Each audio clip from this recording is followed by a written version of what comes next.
తెలుగు వారందరూ గర్వించదగ్గ నాయకుడు గౌరవనీయులు వెంకయ్య నాయుడు గారు. గౌరవనీయులు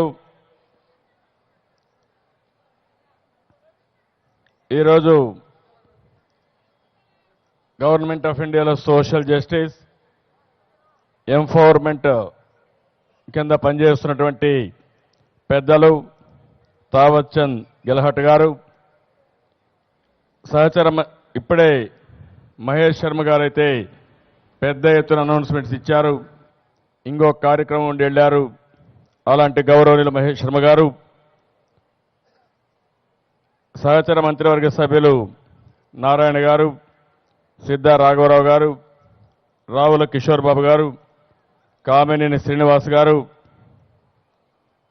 గౌరవనీయులు గౌరవ మేయర్ అబ్దుల్ అజీజ్ గారు, జిల్లా ప్రజా పరిషత్ చైర్మన్ రాఘవేంద్ర రెడ్డి గారు, గౌరవ పార్లమెంట్ సభ్యులు రాజమోహన్ రెడ్డి గారు, గౌరవ పార్లమెంట్ సభ్యులు వరప్రసాద్ గారు, గౌరవ శాసన మండలి సభ్యులు చంద్రమోహన్ రెడ్డి గారు, బీదా రవిచంద్ర గారు, వేదిక పైనున్న ప్రజాప్రతినిధులు, పెద్దలు, జిల్లా కలెక్టర్ గారు, ఈ కార్యక్రమానికి వచ్చేసిన సోదరి సోదరుమణులందరికీ పేరు పేరున మనస్ఫూర్తిగా నమస్కారాలు, అభినందనలు, శుభాభినందనలు. ఇప్పుడే వెంకయ్యనాయుడు గారిని మనందరం కూడా మనస్ఫూర్తిగా అభినందించాల్సిన అవసరం ఉంది. ఢిల్లీలో ఆంధ్రప్రదేశ్కి న్యాయం చేయడం కోసం నిరంతరం పనిచేస్తున్న వ్యక్తి, నిరంతరం పనిచేస్తున్న నాయకుడు గౌరవనీయులు వెంకయ్యనాయుడు గారు. అలాంటి నాయకుడికి మీరందరూ కూడా అభినందన తెలియజేయాల్సిన అవసరం ఉంది. గట్టిగా చప్పట్లు కొట్టి మీ అభిమానం, అభినందనలు తెలియజేయాల్సిందిగా నేను కోరుకుంటున్నాను. ఈరోజు కూడా మీరు చూస్తే కొన్ని ముఖ్యమైన కార్యక్రమాలు, ఎవరైతే వికలాంగులు ఉన్నారో, నేను వికలాంగులని పిలవడం లేదు, విభిన్న ప్రతిభావంతులు వీళ్ళు.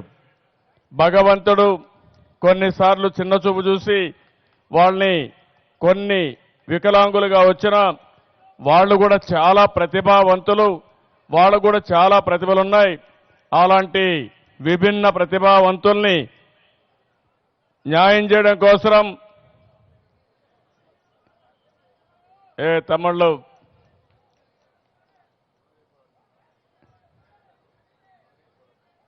ఏం కావాలి మాట్లాడదాం, మీరు మళ్ళా మాట్లాడదాం.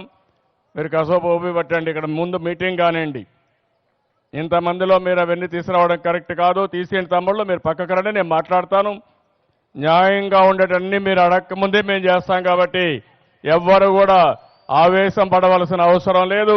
న్యాయసమ్మతమైన పనులు ఏదున్నా అటు కేంద్రం ఇటు రాష్ట్రం పరిష్కారం చేయడానికి సిద్ధంగా ఉన్నాం. ఈరోజు మీరు ఒకసారి చూసినప్పుడు ఇక్కడ ప్లీజ్ విభిన్న ప్రతిభావంతుల కోసం ఈరోజు మీరు చూస్తే 17 కోట్ల రూపాయలతో అనుపల్లెపాడు గ్రామంలో వికలాంగుల పునరావాస ప్రాంతీయ కేంద్రాన్ని ఈరోజు నిర్మాణం చేసుకోవడం జరిగింది. ఇది ఒకటే కాదు, ఈరోజు కేంద్ర సహకారంతో అనేక పనులు, విశాఖపట్నంలో నేషనల్ స్పోర్ట్స్ కౌన్సిల్ అయితే సెంటర్ అయితే 10 కోట్ల రూపాయలతో చేయడానికి ముందుకొచ్చారు. 10 ఎకరాల భూమి కూడా మనం ఇచ్చాం. ఇంకో పక్క regional centre of mentally and physically handicapped కోసం ఒక సెంటర్ ఇచ్చారు. Ambedkar chair in Nagarjuna university ఇచ్చారు. All India artificial limbs manufacturing unit వచ్చి గుంటూరులో ఇచ్చారు.